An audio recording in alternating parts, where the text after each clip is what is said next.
우리가 살펴볼 사건은 마가복음 10장에도 나오고 누가복음 18장에도 나옵니다. 방금 전 우리가 읽었던 본문은 마태복음 본문인데 마가도 기록을 해주고 있고 누가도 기록을 해주고 있어요. 같은 사건을. 따라서 공간복음에는 모두 나온다고 볼 수 있는 거죠. 그만큼 오늘 말씀은 마태, 마가, 누가 모두 기록할 만큼 후대를 살아가고 있는 성도인 저와 여러분들에게 주고자 하는 강력한 메시지를 담고 있다라고 말할 수 있습니다. 아니, 중요한 말씀이기 때문에, 중요한 사건이기 때문에 마타도 기록을 하고 마가도 기록을 하고 누가도 기록을 한 거죠. 자, 그런데 만약 여러분들 각자가 돈을 많이 벌어서 보다 부유하게 살아가기를 소망한다면 오늘 살펴볼 이 말씀은 굉장히 심정으로 불편하게 만드는 말씀임에 틀림이 없습니다. 그러니까 20대 우리 청년부 아이들이 가장 싫어하는 말씀이 이 말씀이에요. 이 설교 안 들으려고 그래요. 이 설교 안 들으려고 해요. 20대 청년들은 다 부자로 살기를 원하잖아요. 교회 다녀도 마찬가지야. 연봉 높은 직장에 들어가기를 원하고 되도록이면 투자를 잘 해가지고 건물주가 되기를 원하고 다 여러분 잘 먹고 잘 살기를 원하기 때문에 오늘 이 말씀 전하면요 다 잘 안 들으려고 합니다. 부담이 되고 불편한 말씀이기 때문에. 자, 그 이유는 바로 다음과 같기 때문인데요. 자, 예수님께 나와 어떻게 해야 영생을 얻을 수 있냐고 질문했던 한 부자 청년이 있었습니다. 아마도 이 청년은 부자이면서도 평소에 죽음 이후, 즉 사후 세계에 관심이 많았던 것 같아요. 자기의 사후 세계에 관심이 많았던 것 같습니다. 자, 그렇게 돈 많은 청년으로서 인생을 즐기는데 시간을 허비하느라 분주할 수도 있었을 텐데 예수님께 직접 나와서 영생에 관한 질문을 할 수 있었던 것이죠. 평상시에 자기 사후에 대해서 관심이 없었더라면 어떻게 예수님을 찾아와서 영생에 대해서 질문할 수 있겠습니까? 그러니까 자기 관심이 영생, 즉 자기가 죽으면 어떻게 될 것인가, 어디로 가는 것인가, 이것에 대한 관심이 굉장히 많았다라고 우리가 볼 수 있는 거죠. 하지만 이 부자 청년의 질문에 예수님께서는 내 소유를 팔아 가난한 자들에게 주라라고 말씀을 해버렸고 결국 이 말씀을 불편하게 여겼던 청년은 근심하여 돌아가 버렸어요. 자, 그렇게 이 말씀을 대할 때마다 성도인 우리는 종종 예수님께서 이 말씀에 바로 이어서 하셨던 다른 말씀인 낙타가 바늘기로 들어가는 것이 부자가 하나님 나라에 들어가는 것보다 쉬우니라. 이 말씀과 오버랩하면서 역시 이렇게 생각을 하는 거죠. 부자는 천국에 못 가. 부자가 되면 천국 가기는 글렀어. 돈을 쌓아놓으면 안 돼. 여러분, 이렇게 생각을 하게 된다라는 거죠. 자, 그러다 보니 오늘 살펴볼 이 사건은 부자를 꿈꾸는 청년들과 성도들에게 아주 불편한 마음이 들게끔 만듭니다. 그게 사실이에요. 자, 그렇다면 오늘 우리가 살펴볼 말씀에 나오는 이 부자 청년은 자기의 많은 소유 때문에 영생을 얻지 못한 것일까요? 여러분 어떻게 생각하십니까? 한마디로 이 부자 청년은 자기의 많은 재물을 내려놓지 못했기에 근심하며 떠났을까요? 영생에 관한 질문까지 하면서 득이양양하게 예수님께 찾아왔던 이 부자 청년이 떠나간 진짜 이유는 과연 무엇일까요? 지금까지 성도인 우리는 이 부자 청년이 재물이 많아서 그것을 아까워했기에 결국 그 재물을 나눌 생각이 없고 그 결과 영생을 얻을 기회조차 놓치고 말았다는 식으로 설교를 들어왔습니다. 여러분 그렇죠? 저도 그런 설교를 했었고 여러분 그런데 그런 설교가 그런 내용이 무조건 잘못이라고 말할 수는 없어요. 그것도 맞는 말이죠. 그렇게 설교해도 잘못된 설교는 아니에요. 하지만 과연 부자 청년이 많은 재물을 가졌다라는 그 이유만으로 그렇게 근심하며 떠났는지 오늘 한번 세밀하게 살펴보자는 것입니다. 그 이유 때문에 부자 청년 자신의 재산이 많았다라는 그것 하나 때문에 근심하며 돌아갔는지 그게 아닌지 한번 살펴보자는 거예요. 자, 그런데 이런 질문에 대해서 답을 하려면 먼저 전통적으로 유대인들이 구원에 가졌던 생각을 알아야만 해요. 자, 그러면 오랫동안 하나님의 선민으로 자부했던 유대인들은 어떻게 구원에 이를 수 있다라고 여겼을까요? 생각했을까요? 유대인들은 어떻게 구원받을 수 있다고 여겼죠? 그것은 바로 율법을 지키는 것입니다. 율법을 지키는 거예요. 유대인들은 율법을 지킴으로 구원받을 수 있다라고 여겼습니다. 대대로. 한마디로 그들은 사람의 노력으로 구원을 얻는 것이 가능하다고 생각한 겁니다. 자, 그도 그럴 것이 유대인들이 갖고 있던 생각이 그것을 가능하게 만들었기 때문이죠. 여러분, 유대인들은 율법을 지키는 것을 통장에 잔고가 쌓이는 것으로 생각을 했어요. 통장에 잔고가 쌓인다. 그래서 평소 열심히 잔고를 늘리려고 애를 썼습니다. 그것이 유대인들의 신앙생활이었어요. 자, 그렇다면 그들은 왜 잔고를 늘리려고 했을까요? 또 장부의 잔고가 늘어나면 어떤 유익이 생기게 될까요? 유대인들은 그것을 잔고의 유용성으로 생각을 했는데 여기에는 매우 위험한 생각들이 담겨져 있었습니다. 몇 가지 생각들이 있는데 좀 위험해요. 제가 여러분 말씀드리겠습니다. 먼저 하나님의 구원의 책임입니다. 유대인들은 자신들의 율법을 성실히 지킴으로써 잔고의 액수가 구원받기에 충분하다고 생각이 되면 이제 하나님께서 구원의 책임을 지셔야 한다라고 여겼어요. 충분하다. 이제 하나님께서 구원의 책임을 반드시 지셔야 된다라고 생각했습니다. 그게 바로 무엇이냐면 하나님의 구원의 책임이에요. 또 다른 생각들을 했습니다. 그것은 바로 무엇이냐면 살다 보면 죄를 짓거나 율법을 지키지 못할 때가 있지 않습니까? 그때는 그동안 쌓아놓았던 잔고가 단지 깎이는 것뿐이라고 생각했어요. 하지만 이것은 결국 죄에 대한 경각심이 그만큼 없어지는 거죠. 더하여 잔고가 남을 경우 남는 부분의 활용에 대한 부분이에요. 잔고가 남으면 그것을 남에게 주거나 혹은 다른 일에 활용할 수 있다라고 생각했습니다. 더 쉽게 말하면 자기의 잔고가 많이 쌓아놓으면 자기가 자기 잔고에 많이 쌓아놓으면 자기로 구원에 이르도록 만드는 그 잔고 이외의 나머지 부분은 자기가 주고 싶은 아들, 딸, 부모, 가족, 지인들에게 나누어 줄 수 있다라고 여겼어요. 이게 유대인들이 가지고 있는 생각들이었습니다. 여러분, 이렇게 성도인 우리가 보기에는 말도 안 되는 생각을 당시 유대인들은 오랫동안 해왔습니다. 그랬기에 당시 예수님을 만나 어떻게 해야 영생을 얻을 수 있냐고 질문했던 이 부자 청년 역시 유대인으로서 사실 자신이 율법을 성실하게 다 지켰기 때문에 충분히, 아니 넘치도록 이미 구원을 얻을 수 있다는 생각을 기본적으로 갖고 있었던 것입니다. 그런 상황에서 이 부자 청년은 당시 기존의 유대 종교 지도자들과는 무언가 다른 행보를 보였던 예수님을 찾아와서 예수님의 구원관을 떠보듯이 물어봤던 거예요. 이 부자 청년은 이미 답을 알고 있었습니다.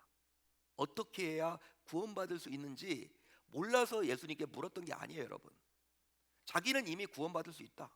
나는 넘치도록 이미 모든 율법을 다 지켰기 때문에 나는 이미 구원받을 수 있다. 이런 자부심이 강했던 거예요.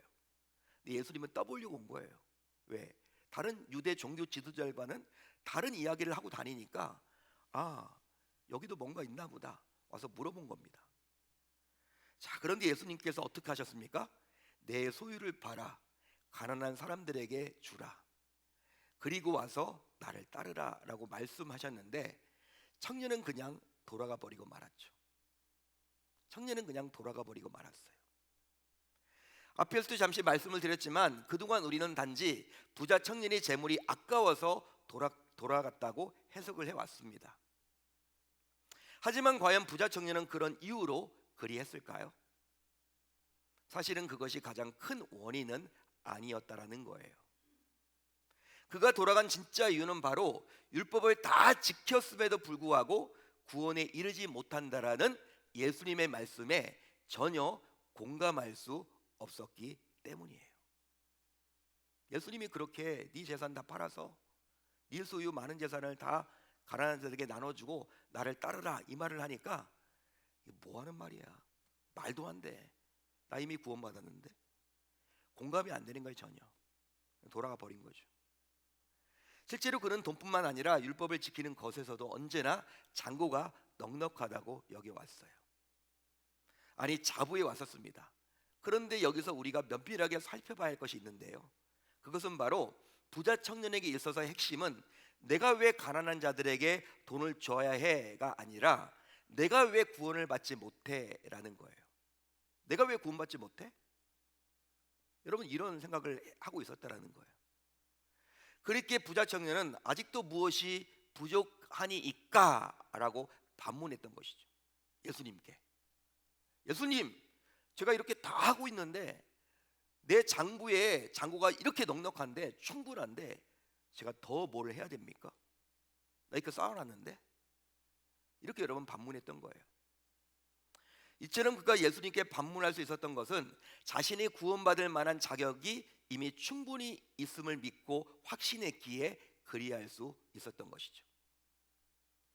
실제로 부자 청년이 예수님을 찾아온 목적은 무엇을 위해야 영생을 얻을 수 있는지 물어보기 위함이었어요. 따라서 부자 청년이 돌아간 것은 가난한 자들에게 자기의 재물을 나누기 싫었다라기보다는 오히려 자신이 구원받지 못한다는 것에 마음이 몹시 불편했기 때문입니다. 여러분, 성도인 우리는 여전히 돈에 관심이 많아 부자 청년의 돈에만 집중하는 경향이 있어요. 여러분, 그렇죠? 즉, 그가 돈을 움켜줄까? 포기할까? 아니면 어떻게 할까? 여기에만 온통 관심을 쏟습니다. 온통 이것에만 관심을 갖다 보니 정작 중요한 핵심을 놓쳐버린 거예요. 그런즉 부자 청년 이야기에서 중요한 것은 바로 부자가 아니라 율법주의 구원관입니다. 율법주의 구원관이에요. 즉, 율법을 지키면 구원을 얻을 수 있다라는 생각인 것이죠. 여러분, 혹시 여러분들은 사무엘상 2장부터 나오는 엘리 제사장에 대해서 알고 계시나요? 들어보셨나요? 엘리 제사장. 엘리 제사장은 말년에 아들들의 죄를 심각하게 인지하지 못했어요. 당시 대다수의 백성들이 알고 있던 그 아들들의 죄악을 정작 아비였던 엘리 제사장은 제대로 알지 못했다는 거예요. 사람들은 다 알고 있는데 정작 제사장이었던 엘리만 몰라, 자기 아들들의 죄를. 하지만 그가 처음부터 그리 영적으로 둔감한 것은 아니었습니다. 어린 사무엘이 잠결에 들었던 이상한 소리가 하나님의 음성이라고 정확하게 알려준 영성이 바로 그의 영성이었다라는 거예요. 그러나 시간이 흘러서 노년의 때가 되자 자기 아들들의 죄악에 대해서 심각성조차 인지하지 못하는 무익한 신앙의 지도자가 되어버리고 말았습니다. 그런데 엘리뿐만 아니라 사울왕도 그랬고 솔로몬도 그랬어요. 더 나아가 예수님 당시 예수님을 알지 못했던 유대의 종교 지도자였던 바리새인들과 제사장들도 마찬가지였죠. 물론 그들도 처음에는 다 하나님께 대한 헌신이 남달랐습니다. 하지만 젊어서부터 율법을 지키면서 쌓아놓은 장고가 늘면서 점점 노년에 짓는 죄는 별것 아닌 것으로 생각을 했다라는 거예요. 아마도 구원을 받는 데는 아무런 문제가 없다라고 생각을 했을 것이고, 그동안 자신들이 쌓아놓은 장고가 자녀들까지도 안전하게 보호해 줄 것이라고 생각을 했을 것입니다. 그렇기 때문에 그렇게 한 거죠. 여러분, 계속해서 한번 살펴볼까요? 애굽에서 노예 생활을 했던 이스라엘 백성들이 가나안으로 들어가기에 앞서 하나님께서는 자기 백성들을 무려 40년 동안 광야에서 훈련을 시키셨어요. 그 40년은 모든 환경이 달라지는 새로운 땅 가나안에서 하나님의 방식으로 살 수 있도록 훈련을 시킨 기간으로 볼 수 있는 거죠. 본래 유목 생활을 하던 이스라엘 백성들이 정착해야 했던 가나안 땅은 농사를 짓는 농경 문화를 기반으로 했었습니다. 즉 애굽에서와 마찬가지로 가나안은 농사를 지어 생활해야 하는 땅이었어요. 그런데 여기에서 문제가 시작되었습니다. 유목 문화와 농경 문화의 차이는 여러 가지가 있겠지만 가장 두드러진 것은 신을 섬기는 신앙의 문제에 있어서 근본적인 차이가 납니다. 유목 문화의 하나님께서는 양들을 위험에서 지켜주시는 하나님, 푸른 풀밭과 쉴만한 물가로 인도해서 일용한 양식을 허락해 주시는 하나님이십니다. 그래서 하나님을 섬기는 그분의 자녀들은 하나님께 모든 것을 의지하고 그분의 인도하심을 쫓아가기만 하면 되는 거예요. 하지만 가나안 땅의 토착신은 누구였습니까? 바알이었습니다.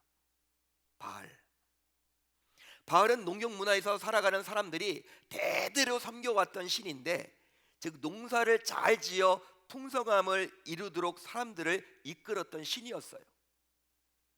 그런데 이런 풍요로워지도록 온갖 음란한 제사 의식을 강요했던 신이었습니다. 따라서 풍요로움과 육신의 쾌락은 언제나 함께하는 것을 볼 수 있는 거죠. 그러니까 바알이 풍요를 준다고 하는데 바알이 요구하는 것은 뭐였냐면 사람들의 생각에 쾌락이었어요. 쾌락. 여러분, 이렇게 인신 제사를 드렸고 또 무엇보다도 음란 제사를 드렸다라는 거예요. 여자를 갖다 바쳤죠.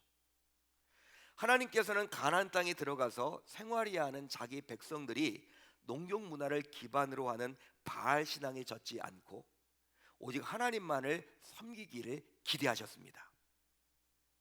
이 말은 다른 환경, 다른 지역에서도 언제나 하나님을 같은 마음으로 섬기기를 고대하셨다라는 거예요.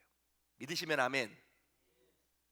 그런데 문제는 무엇이냐면 이렇게 살아가는 것이 결코 쉽지 않다라는 사실이에요. 왜냐하면 현실은 농사를 지어야만 했고 때에 따라 비가 와서 결실을 많이 맺어야만 했고 남들보다 더 많은 곡식을 쌓아놓기를 바랬기 때문이에요. 결국 이스라엘 백성들은 여호와 하나님을 버리고 바알을 찾아 섬기기 시작합니다. 그들은 물질의 풍요와 그것이 가져다주는 세상적인 힘을 맛보고 싶었던 거예요. 여전히 입으로는 하나님을 섬기고 있었지만 마음으로는 풍요의 신인 바알을 버릴 수가 없었던 것이죠. 여러분, 이스라엘의 역사를 보게 되면 가나안에 입성한 이후로 이스라엘이 하나님을 섬긴 때와 바알을 섬긴 때가 있었습니다. 여러분, 그렇죠? 이스라엘 백성들이 하나님을 섬긴 때가 있었고 바알을 섬길 때가 있었어요. 하지만 정말 심각한 문제는 무엇이냐면 바알을 섬길 때뿐 아니라 하나님을 섬길 때조차도 언제나 마음에는 누가 자리를 잡고 있었다라는 거예요? 바알이 자리를 잡고 있었다라는 것이 문제였습니다. 자, 그러다 보니 그들은 바알을 버리고 하나님을 섬길 때조차도 결국 바알을 잊지 못했습니다. 마음 한켠에는 바알이 자리 잡고 있었기 때문이에요. 자, 그렇다면 한번 생각을 해봅시다. 아브람 때부터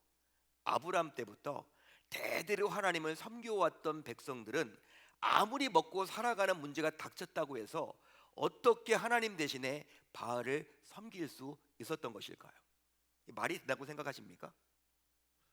여러분, 이게 가능한 일이에요? 아브람 때부터 대대로 하나님만을 섬겨왔는데 어떻게 아무리 먹고 살아가는 문제가 중요하다고 하더라도 하나님을 버리고 바알을 섬길 수 있냐?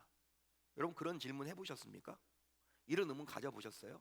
어떻게 가능한 일이지? 실제로 애굽에서 노예로 지냈던 430년 동안도 이스라엘 백성들은 하나님을 떠나지 않았습니다. 즉 애굽의 태양신을 섬기지 않았다라는 거예요. 노예 생활을 하면서도. 더해야 그들은 출애굽 이후 무려 40년 동안의 광야 생활을 하면서도 하나님을 잘 섬겼어요. 그런데 어떻게 가나안 땅에 거하게 되면서 정착하게 되면서 그들은 그렇게 하나님을 떠나서 맥없이 바알을 섬길 수 있었느냐라는 질문이에요. 혹시 당시에는 특출난 영적인 지도자가 없었기 때문일까요? 여러분 어떻게 생각하십니까? 무슨 이유죠? 아니면 조상들보다도 하나님을 덜 사랑했기 때문입니까? 여러 이유가 있겠지만 그들이 하나님을 떠나서 바알을 섬길 수 있었던 이면에는 나름 율법주의적인 구원관이 자리 잡고 있었기 때문이에요. 율법주의적인 구원관. 그것은 바로 자기들의 조상들이 대대로 하나님을 잘 믿고 섬기고 율법을 지켜왔기에 실제로 장고가 많이 쌓여 있다는 것이죠. 우리 조상은 아브라함이야. 우리 조상은 이삭이야. 우리 조상은 야곱이야. 우리 조상은 모세야. 우리 조상은 요셉이야. 그들이 율법을 얼마나 잘 지켰어. 그들이 말씀을 얼마나 잘 지켰어. 장고가 이렇게 넘칠 만해. 그것은 바로 자신들의 조상들이 대대로 하나님을 잘 믿고 섬기고 율법을 지켜왔기에 실제로 장고가 많이 쌓여 있다라는 거예요. 따라서 설령 지금 자신들이 하나님을 떠나서 바알을 믿고 섬기더라도 그 쌓여진 포인트와 같은 장고로 인해서 자기 자신들은 구원을 받는데 아무런 지장이 없다라는 생각이 있었기 때문이에요. 설령 바알 섬겨도 우리 조상들이 쌓아놓은 포인트가 얼마나 많은데 나 구원받는데 지장 없어, 이런 생각을 가졌다라는 거예요. 그렇게 그들은 마음 놓고 가나안 땅에서 그리 바알을 섬길 수 있었던 겁니다. 사랑하는 성도 여러분, 그런데 이와 같은 유대인들의 율법주의는 지금 신앙생활을 하는 저와 여러분들의 모습 속에서도 그대로 남아 있습니다. 물론 성도인 저와 여러분들은 율법주의 구원관을 대놓고 주장하지도 않고 동의하지도 않죠. 하지만 이런 율법주의적인 모습이 우리 가운데에서 종종 드러나고 있어요. 한번 예를 들어볼까요? 성도 가운데 직분을 받아 신앙생활을 하다 보면 시간이 지날수록 교회의 주인이 되려고 합니다. 즉 교회에서 주인의식을 가지는 것을 넘어서 이제 자기가 교회의 주인이 되어서 교회에 돌아가는 것을 자기가 몰라서는 아니 되고, 또 자기가 인정하는 성도들만 교회에서 앞장서 일해야 한다라고 여겨요. 한마디로 그동안 교회를 위해서 희생했던 자기의 헌신이 공덕으로 여겨지는 거죠. 그리고 그 공덕의 본전이 생각나는 겁니다. 그 결과 하나님의 말씀을 실천하는 삶과는 점점 거리가 멀어지게 되는 것이고, 지난날의 장고를 생각하며 자기 의를 자꾸 드러냅니다. 자기 의가 강한 분들이 생기잖아요. 그런데 이처럼 하나님께 대한 헌신의 값을 장고로 생각하는 것이 곧 유대인들의 율법주의와 똑같다는 거예요. 더 나아가 자신이 그동안 수십 년 동안 직분자로서 교회를 섬겨왔기에 하나님께서 자기 자녀만큼은 결국 구원해 주실 것이라는 막연한 생각을 갖기도 해요. 물론 부모의 품 안에 있던 어릴 적에는 교회를 다녔지만 지금은 장성해서 아예 교회를 안 다니고 있는데도 불구하고 자기의 헌신에 대한 장고가 남아있기에 하나님께서 자기 자녀를 결국 구원해 주실 것이라는 이런 안일한 생각을 갖기도 합니다. 내가 그래도 교회를 위해 얼마나 헌신했는데, 내가 이렇게 포인트를 쌓아놨는데 하나님이 지금은 내 자녀가 교회를 안 다녀도 언젠가는 다니게 해주시겠지. 여러분, 그런 생각 때문에 갈급하게 기도도 안 해요. 금식도 안 합니다. 내 자녀가 지금 교회를 안 다니는데도 불구하고 이거 큰일 난 건데, 하나님의 오늘 밤 부르면 지옥 가는 건데. 더하여 어떤 직분자의 경우에는 예전에 교회에서 봉사를 많이 해왔기에 지금은 이런저런 이유를 대면서 봉사하지 않아도 상관없다는 식으로 쉽게 이야기를 하기도 해요. 하지만 지금은 상황이 바뀌어서 훨씬 더 열심히 교회를 섬겨야 하는 위치인데도 불구하고 예전에 장고를 쌓아놓는 것으로 인해서 지금 해야 할 의무를 면제받으려고 하는 것이죠. 하지만 이것도 일종의 율법주의 신앙이라고 볼 수 있습니다. 그러니까 우리가 여러분 대놓고 율법주의 구원과는 이야기하지 않고 거기에 동의하지 않아도 나도 모르게 성도들 가운데 율법주의적으로 신앙생활을 하는 분들이 있다라는 거예요. 저를 포함하여 우리들 가운데. 이게 바로 우리들의 모습이라는 것입니다. 따라서 성도인 저와 여러분들 모두 이제 율법주의 구원관을 비롯하여 율법주의 신앙에서 반드시 벗어나야 할 줄로 믿습니다. 그 결과 제2의 부자 청년, 제3의 부자 청년과 같은 영적으로 어리석은 자가 되지 않아야 할 줄 우리 주님의 이름으로 축원합니다.